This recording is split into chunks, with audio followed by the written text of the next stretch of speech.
Good. Thank you all for squeezing in tonight to come here and talk about what I like to call the sexiest race on the ballot. It's the one everybody in North Carolina has been talking about. Can't wait to get to the polls and make your choice in the very exciting race of Commissioner of Insurance, right? So I'm Natasha Marcus, and I am the Democratic nominee for this position. I'm happy to be here to share my vision and my plans, my experience, and my reasons for running. I'm a former attorney, a mom of 2 adult daughters, and a current state senator serving from Mecklenburg County, now in my 6th year, serving on various committees, including the Insurance and Commerce Committee. And I have traveled the state extensively, talking to voters about this race. And I say, hello, I'm Natasha Marcus, I'm running for Commissioner of Insurance. And often what I see back on their faces is a bit of a quizzical look, and they say to me, what is that? Or do we vote for that? And so I would like to make sure all of you in this room know, everyone listening knows, maybe you can tell a friend, because I think it's important that people know that if you pay an insurance bill in the state of North Carolina, you ought to care who your Commissioner of Insurance is, because we're one of only 11 states that allow the people to choose their Commissioner of Insurance. And this person is the sole person empowered by law with authority to decide if rates can increase for homeowners and auto insurance. And it's up to this single person. It's not a commission full of people. It's a single Commissioner of Insurance who makes that decision. And this person is elected because the person's supposed to work for the people of North Carolina, make sure that rates are fair and reasonable. And the reason I'm running is that I think, unfortunately, for the past 8 years, we've had someone in the role who is not looking out for the consumers the way the Commissioner of Insurance should. There's been 16 rate hikes during his 8 years in office. That's 3 times as many homeowners insurance rate hikes as his predecessor allowed. We used to have, for decades, the most affordable car insurance in the nation, and we have slipped out of the top 5. We're on a bad trajectory, heading in the wrong direction there. Consent to rate, which is something I hope we get time to talk about, is out of control. And insurance companies have been making record profits in North Carolina. And all during this time, my opponent has held not a single public hearing on a rate hike request. So we have 2 very different visions for this role. Mine is forward-looking. I'm ready to tackle the climate-related and economic challenges ahead. I am taking no money from insurance companies. That is my oath, to make sure I work for the people with no conflict of interest.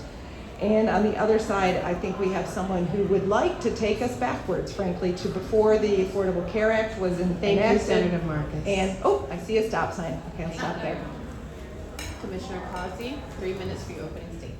Thank you, Nicole, and I want to thank you for putting on this forum. And Commissioner Goodwin, I don't know that you and I ever had this much fun when we were out campaigning. We got some attention, but probably not this much attention. But I'm Mike Causey. It's an honor and privilege for me to serve as your insurance commissioner.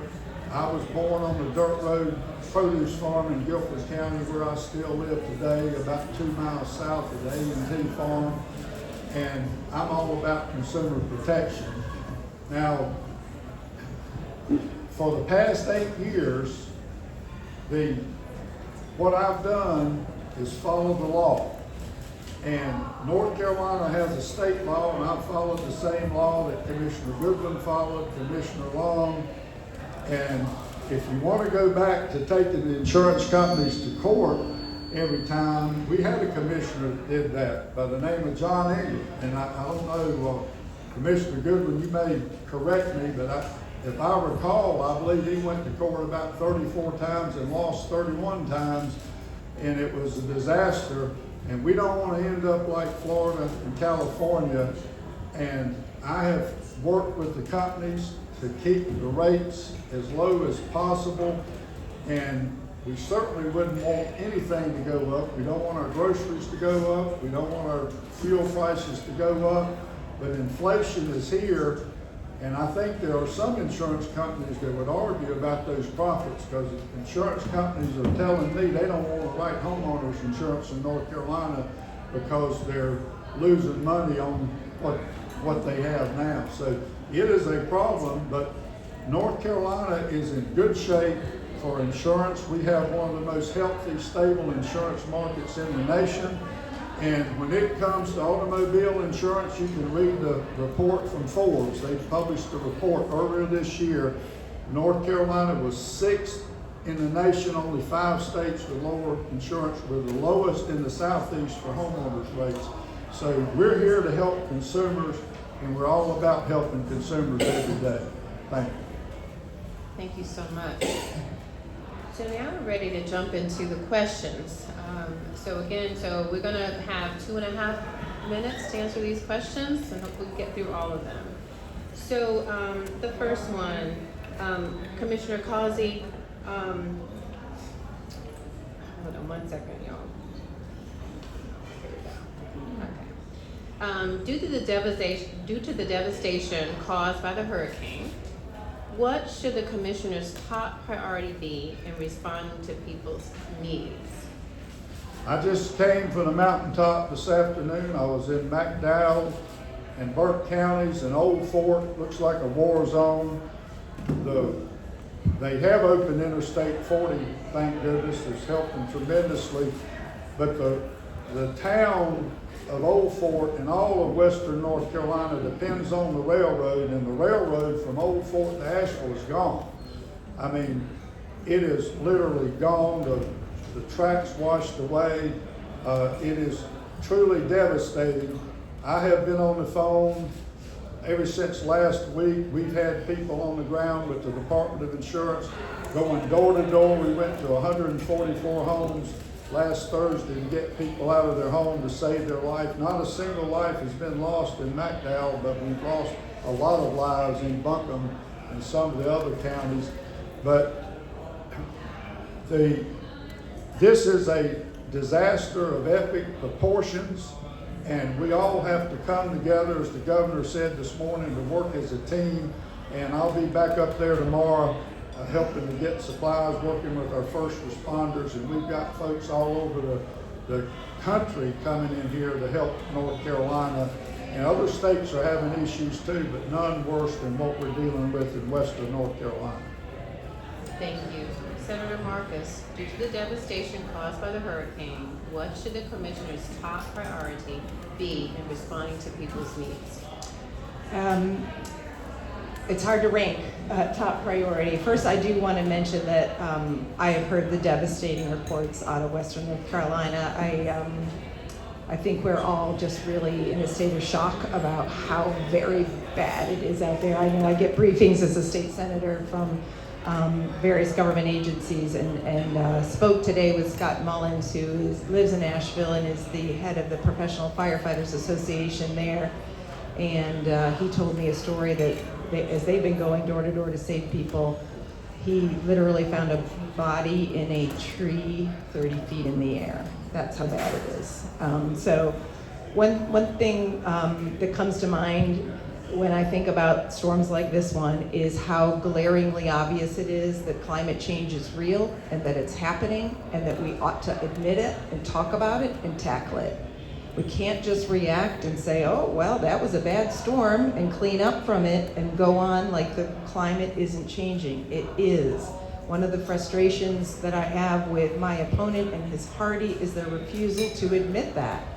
And we have to have a commissioner of insurance who is ready to tackle the future challenges that we face. Storms like this are devastating, and more are coming. And North Carolina is particularly vulnerable.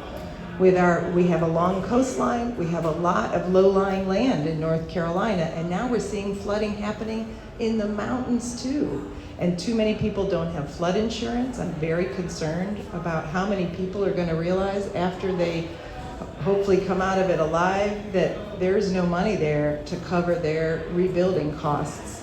We have to expand, we have to encourage more people to get flood insurance. We have to do better with the flood mapping. The data we have is outdated. So a lot of people, even if they were trying to do what's right, they wouldn't know they were in a flood zone because the data is so old. Asheville's map is from 2010. So those are some of the things that we need a commissioner of insurance who's ready to look for. We also need to fortify roofs. We need a commissioner of insurance who's going to fight for consumers. Did you see 60 Minutes on Sunday about how there's people down there after the hurricane still fighting to get their insurance company to pay the claim that they are entitled to? I look forward to being a commissioner of insurance who's going to work. Thank you, for Senator consumers. Marcus.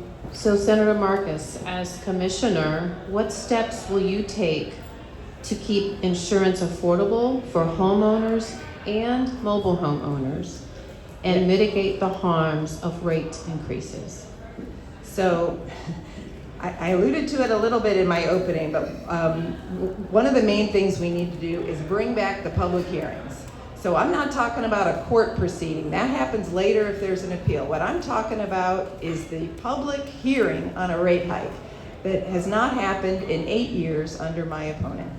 And the reason these are so important is that it is all about transparency. To me, one of the most important, particularly maybe the most important job of the Commissioner of Insurance is to make sure that you find that balance between reasonable profits for the insurance companies. And let's be clear, they're entitled to reasonable profits. We want them to make a reasonable profit, so they'll write policies here and want to do business here. But they're not entitled to make record profits or charge whatever they want. It's a regulated market on homeowners and auto because we're required to have those parts of that type of insurance. And so you gotta find the balance. Reasonable profits on one side, yes, but affordable, fair for the North Carolina consumer. And without a public hearing, there's no way to pick a fair number. If the reason we need to have a public hearing, let's be clear, that's when insurance companies come before the Commissioner of Insurance, who sits like a judge and forces them to justify with data under oath, subject to cross-examination, why they think rates need to go up and to what number. Commissioner of Insurance has staff, the auditors and folks on staff there at the DOI who can cross-examine that evidence and say, wait a minute, State Farm, you're saying you paid out how much in claims? That's not what we show. And only after these hearings, which can be lengthy on a homeowner's rate hike, they could last 3, maybe 4 weeks, only after all that happens can the public understand why a rate would need to go what it is. And honestly, the Commissioner of Insurance would have the correct information to say what the new number should be, and only then should he sign a consent order and agree to let rates go up on North Carolinians. We also need to get a handle on the consent to rate loophole, which is allowing insurance companies to charge 250% above the maximum rate to now many as 45% or so of policyholders in North Carolina are getting hit with a consent to rate. They don't even realize it's happening. My opponent never talks about it because the insurance companies love it. Thank you, Senator Marcus.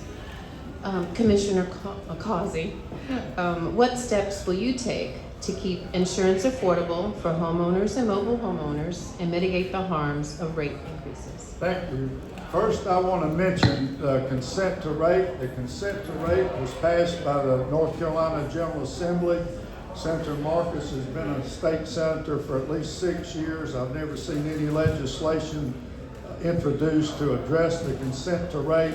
But the reason the legislature passed consent to rate in the first place, and I came into that, was to keep insurance companies from pulling out of North Carolina. And if we did not have some type of consent to rate, we'd be like Florida and California. So on the public hearings, when whoever the insurance commissioner is, has to follow state law. And I follow the same process as my predecessors, and we had a public hearing. If you go to this year, when that rate filing came on your homeowners, the first thing I did was schedule a public hearing for January 22nd. We had it at the Jim Long hearing room in the Albemarle building. And I kept the public comment period open for 2 weeks. And I received more than 25,000 letters and emails from the public, from county commissioners, from city council members, from a whole congressional delegation. And everybody said the same thing. Inflation is killing us. We can't afford groceries. Fuel prices have doubled or tripled. Please say no to the rate increase. And I said no, and when you say no, state law tells the insurance commissioner, when you say no, you have to set up the court date, is what the senator's calling the public hearing. And we're having that on Monday. This coming Monday is the public hearing court date for that homeowners. And that could go on for who knows how long. So thank you. Thank you.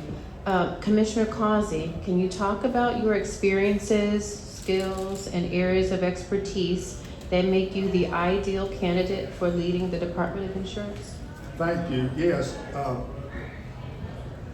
I started out in the construction engineering field, worked as a field engineer with a large general contractor, went back to college and was recruited into the insurance business. So I grew up in the insurance world. I started out at the bottom as an agent, worked as an agent, later became a sales manager, and had an agency, became superintendent of agencies for a smaller company. So I've seen the insurance world, particularly in health insurance and life accident and health. And I know that we have states where the insurance commissioner is appointed by the governor. Or in the case of Virginia, the insurance commissioner is appointed by a committee. But I like the fact that the people get to vote on the insurance commissioner. I'm glad the people have a choice this year and have competition. But I have 8 years of experience in working with the industry, and I have every day stood up for consumers in this state to fight for consumers. We help seniors every day through our Seniors Health Insurance Information Program and our other programs. And most of the commissioners that I know all around the country, regardless of party affiliation, operate in a nonpartisan manner, and that's exactly how we operate the Department of Insurance here in North Carolina. Thank you. Senator Marcus, can you talk about your experiences, skills, and areas of expertise that make you the ideal candidate for leading the Department of Insurance? Yes, I'm the only candidate in this race who has legislative experience, which I think is key to understanding how our state government works and what the powers and authority is of the Commissioner of Insurance. I'm also the only candidate with a law degree. I have represented people in court, a court-like setting, like the public hearings that I am asking the Commissioner of Insurance to hold. Let me take this moment to clarify. He said he held a public hearing. No, he held what was required, which is a public comment session. I was there, he was not, to listen to North Carolinians come from all over the state to talk about how the current proposed homeowners rate hike would hit them hard. That's not what I'm talking about. I'm talking about the under oath cross-examination data that insurance companies should have to present in a court-like setting. I have experience in a court setting. As a former litigator, I am eager to have those hearings, and I'll do it if you elect me. I have a good working relationship with many key leaders in our state through my Senate work, with the governor, with the Attorney General, other Council of State members. And I am, importantly, free of any entanglements with the insurance companies. You'll notice my opponent is very pleased with his close ties with the insurance companies. I think that's part of the problem here. He talks about how he likes to work with them. And I believe the job is to have a little bit of an adversarial relationship with the Rate Bureau and the insurance companies, because your job is to work for the people of North Carolina who need reliable and affordable insurance and consumer protections. So I think it is a positive that I am not entangled with them, not taking campaign money from them, and also will not give plum positions at the Department of Insurance to my friends and political cronies who are not qualified to be working at the Commissioner of Insurance's office at the Department of Insurance. That has been something widely reported and has never been fully explained, why the state taxpayer is spending so much money to pay for a private chauffeur, to pay for people with make-work jobs within the Department of Insurance. I have a leadership style that is free from that kind of influence and will do what's right for the people of North Carolina. Thank you. Senator Marcus, regarding a state-based exchange for health insurance, what do you consider to be the most important factors for ensuring ease of use, affordability, and accessibility for North Carolina? So that's a really complicated question.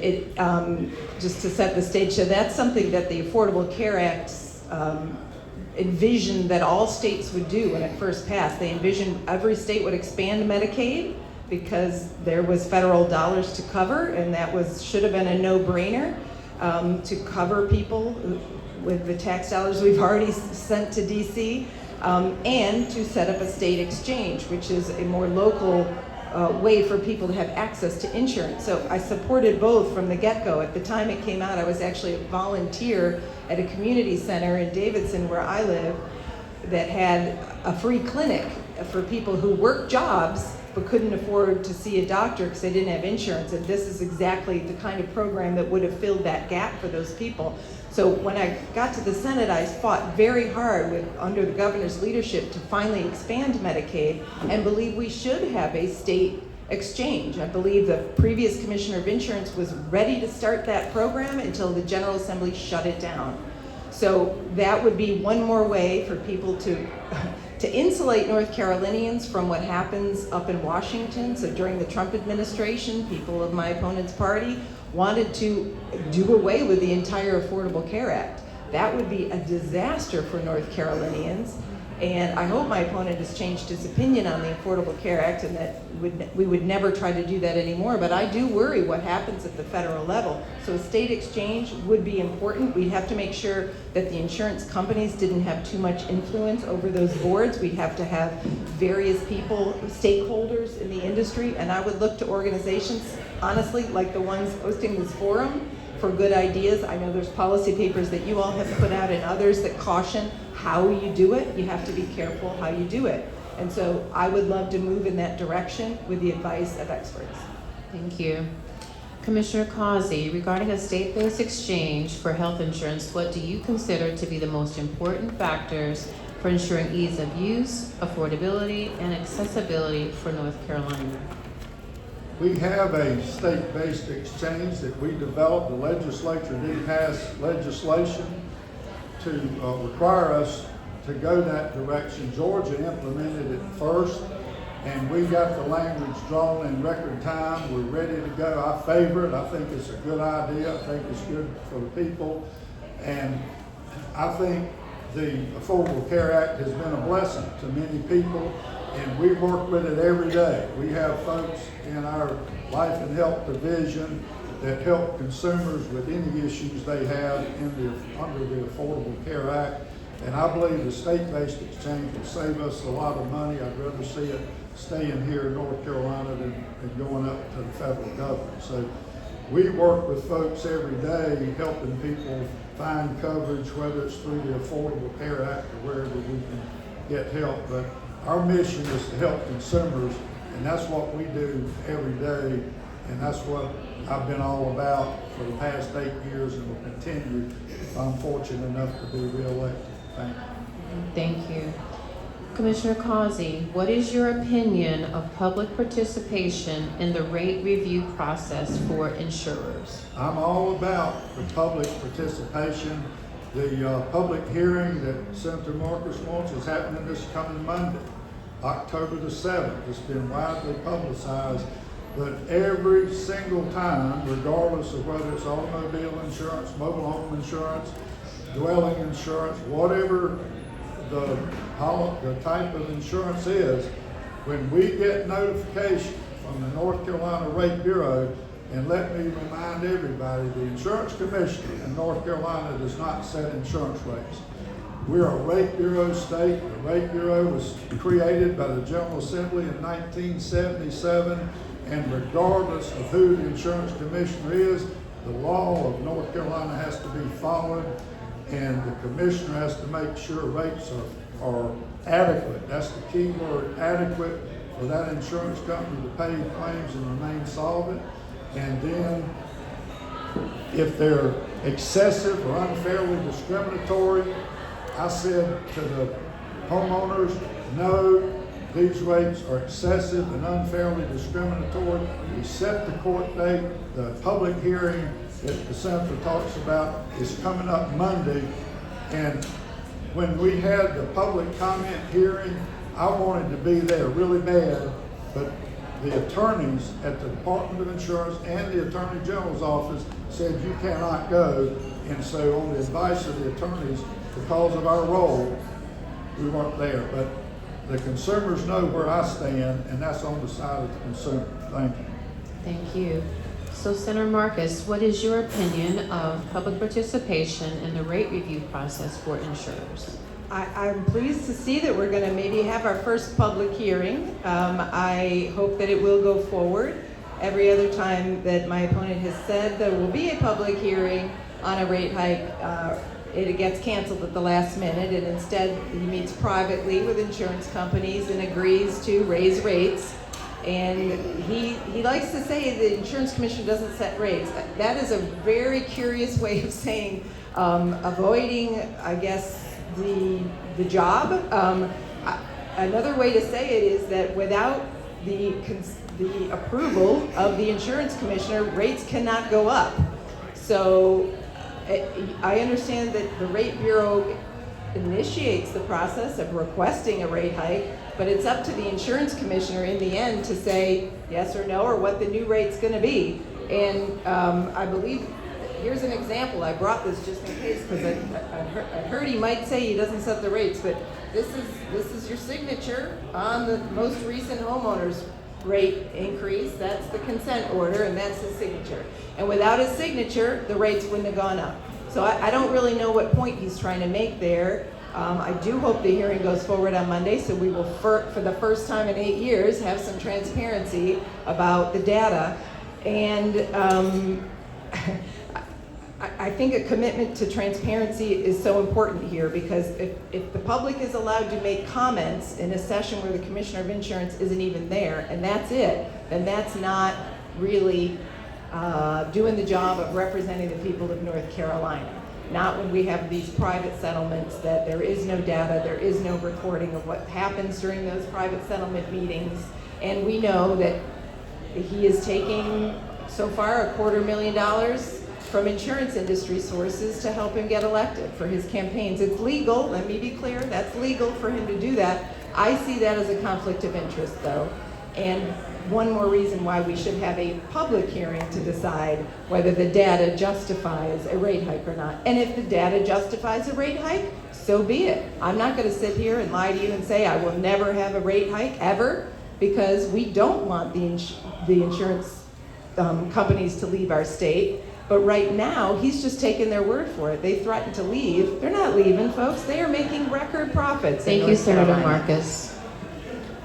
Senator Marcus, what do you believe are necessary steps to take to increase competition and improve affordability to health insurance for seniors? So seniors have, happily in our country, access to Medicare, and it's very good coverage. And with the help of the Biden administration, the Inflation Reduction Act has now capped insurance costs for the first time, starting just now. This is a recent change to $2,000 per person for medication, prescription drugs. And that's so important. It's also important that to note that the Biden-Harris administration allowed for the first time for Medicare to be able to negotiate prescription drug prices. And we don't know why it took so long, but we're glad it's here, and that is going to bring down costs as well for seniors. Another thing that may seem unrelated, but I believe is related, is our push to expand Medicaid. By bringing down the uncompensated care in the state of North Carolina, that brings down everybody's insurance premiums, because otherwise that uncompensated care gets charged back to people who do have insurance. So I am again very proud of the way we stood together as Democrats behind Governor Cooper and made sure the Medicaid expansion happened here in North Carolina. Some other maybe more detailed parts that I support as a senator would be reforming the PBMs, the pharmacy benefit managers, which I believe raise the prices. There's the 340 the drug pricing program that was kind of a monopolistic way of pricing things. And the SHIP program is so important, so that's directly under the Department of Insurance. That needs to be reinvigorated. The Senior Health Insurance Information Program, because it should be a resource for seniors to make sure they know what their options are and how to find an insurance agent who is not going to sell them the wrong policy for them. It's so important that we have honest brokers working with our seniors to make sure they get the coverage they need. I had one more idea. Oh, this isn't directly related, but I wanted to mention how important it is that the Commissioner of Insurance is in charge of regulating the CCRCs, the Continuing Care Retirement Centers, and how that is not necessarily insurance, but the investment that you make in a CCRC should be secure because it Thank is you, for Senator their- Marcus. Commissioner Causey, what do you believe are necessary steps to take to increase competition and improve affordability to health insurance for seniors? Some of the same things that we've been doing for the past several years, but I'm just interested to know that Melinda Munden heads up our SHIP division. She's been with the department for many years. I think that she'll be really surprised that the SHIP program needs to be reinvigorated. It's one of the best programs in the state. We have volunteers in all 100 counties, and we're out there in senior centers helping seniors every day. So the SHIP program is in great shape. The seniors love it, and all I hear are positive comments about it. And as far as the rate hike thing, I don't mind at all negotiating a settlement. Whether it's automobile insurance or homeowners, automobile insurance, the insurance companies wanted to raise across the board your car insurance rates more than 30%. We did negotiate a settlement, and the settlement was 9% split over 2 years. It was 4.5% last December, 4.5% this December. Now, you can go to court, have that hearing. You may or may not win. It may drag on for years, but the thing about going to court, what's called a public hearing, it's very costly, expensive, can cost millions of dollars, and we're proud of our record. Now, we can't help how often the Rate Bureau does a rate filing, and I've criticized the industry. I think when Commissioner Goodwin was there, they would have a filing, but Fred Fuller, that heads up our property casualty division, says the industry sometimes waited 6 or 7 years between rate filing. You can't wait that long. The public can take incremental changes. They can't take what they did in January, filing a homeowner's rate increase with a 42% across the board average. And folks on the coast were looking at almost 100%, 99.4. So I'm proud of my record for holding down the amount of increase. I cut it from what the industry wanted. And if you go look at how many millions and millions of dollars that saved consumers, and plus we, under our leadership, 80% of our fire departments Thank you, have Commissioner improved Causey. class ratings. And that's Okay. Commissioner Causey, what steps should the Department of Insurance take to prevent the fraudulent enrollment of people into health insurance plans without their knowledge? That is a huge, huge problem all over the country. I met with a group of agents that said there was a group of folks in Florida just going on the internet, taking your name, your social security number, and they're signing people up to the Affordable Care Act without knowledge. And sometimes people will have 8 or 10 policies. We have a criminal investigations team that's one of the best in the country. We're going after fraud every day. I've more than doubled, nearly tripled the number of sworn law enforcement officers we have in the field fighting fraud. We have 12 agents that are sworn as United States Marshals working with the FBI. We do Social Security Administration fraud, Homeland Security fraud, Medicare fraud investigations, and the healthcare industry is riddled with fraud, and nearly half of the claims that are submitted in some of the Medicare and Medicaid claims are fraudulent. So it's a never-ending problem. It's just like the scams that are out there. We're all trying to get scammed every day. If you look at your text messages, your email, but we ask people if they suspect fraud, report it. We'll go after it. We'll investigate it, but we have to be very aggressive in pushing this back to protect consumers, especially our seniors. Thank you. Senator Marcus, what steps should the Department of Insurance take to prevent the fraudulent enrollment of people into health insurance plans without their knowledge?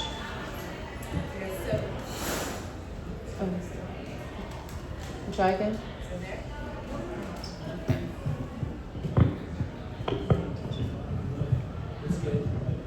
Oh, okay. Hello again.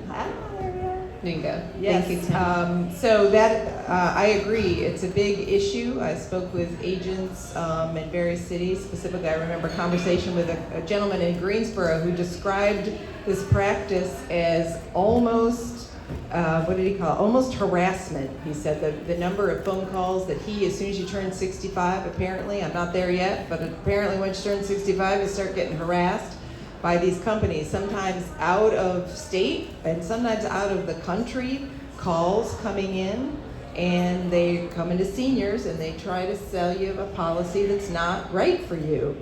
And so what can be done to stop that? Because we don't want anyone, let alone our seniors, getting talked into a policy that's not right for them. What can we do about that? Well, we clearly need to do more because it's rampant. So one option would be to have robust spot checks.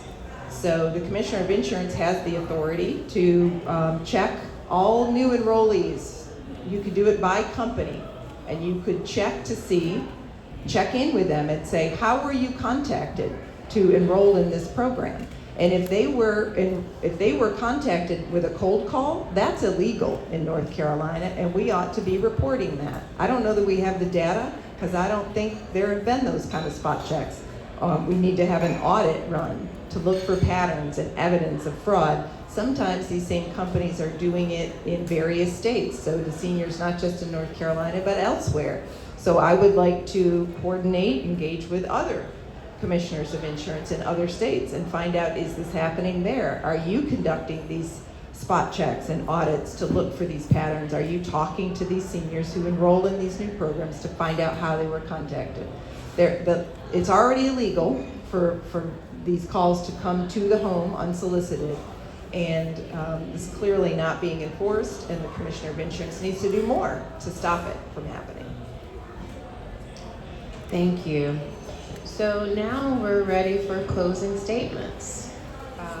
As a reminder, each of you have 3 minutes, and I'm going to begin with you, Commissioner Causey. Please share with us your closing statement. Thank you. And one of the first things I did when I took office January 1st of 2017, when I got to Raleigh to the Department of Insurance, I met with the Criminal Investigation Division about fraud. And it's a huge problem. And I asked, what do they need? They said we could use more sworn officers, and some of these fraud cases weren't getting heard in the courts. In some of the counties, they get pushed to the side. And we were kicking around ideas, and I said, what if we hired experienced prosecutors and have our own legal prosecution team? And we did that, and that was a game changer, because last year our criminal investigators arrested over 505 people, a record, and we actually took a lot of those to court, and we prosecuted successfully, got convictions on more than half of those, and the others are pending now.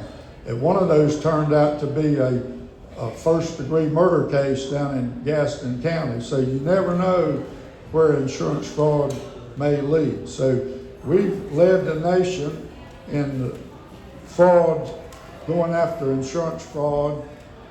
I work with all the commissioners in all 50 states. I'm active in the National Association of Insurance Commissioners, commissioners, and every commissioner in the Southeast has reached out to me this week to help see what they could do to help in North Carolina. But it will be my honor and privilege to serve you for another 4 years to continue the good work that we've done.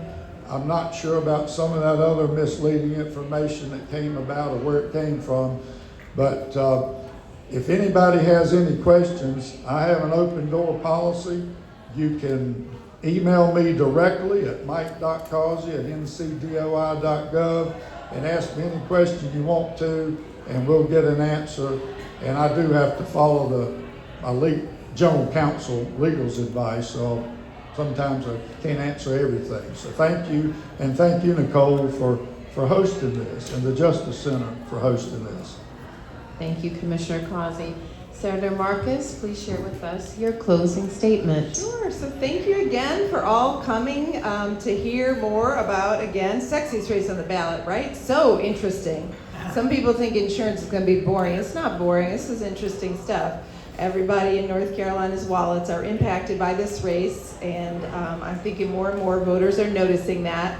I just want to emphasize how much it is my focus, my North Star, to look out for what's best for North Carolina consumers, not for insurance companies, but for consumers. I don't want to work for them. I want to work for the people. I'll bring accountability and transparency, both of which I believe have been lacking without these public hearings and without even really admitting that the Commissioner of Insurance is the one that has the final say on whether to sign these rate hikes or not. I also think it's important we have a Commissioner of Insurance who will talk about the real impacts of our ever-strengthening storms. I will note that I have never heard my opponent say the words climate change or talk about it. He didn't tonight, and that to me is a big gap in what we need in a Commissioner of Insurance. I am proud to have the endorsement of the professional firefighters and paramedics of North Carolina, the Charlotte firefighters, the Sierra Club, the Climate Cabinet, all of whom understand how important it is that we have a new Commissioner of Insurance who will work with those groups and be aware of the issues that we face.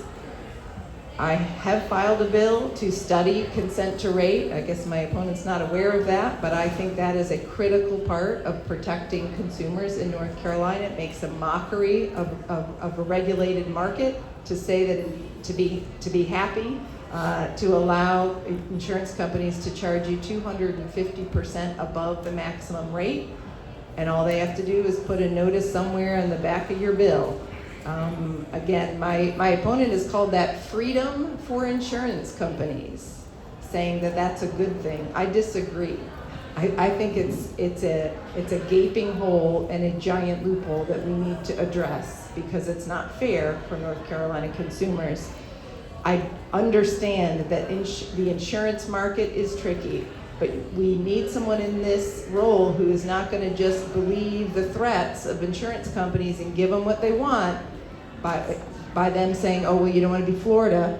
They are making record profits in North Carolina under Commissioner Causey, and they want to keep him there. That's why they're putting money in his campaign coffers. They want to continue to make record profits here. They're losing money in other states and charging us more to make up for that. And that's exactly what our elected Commissioner of Insurance in North Carolina is supposed to protect us from. Thank you all for your time tonight. So Commissioner Causey, Mike Causey, Senator Natasha Marcus, thank you all for being here this evening.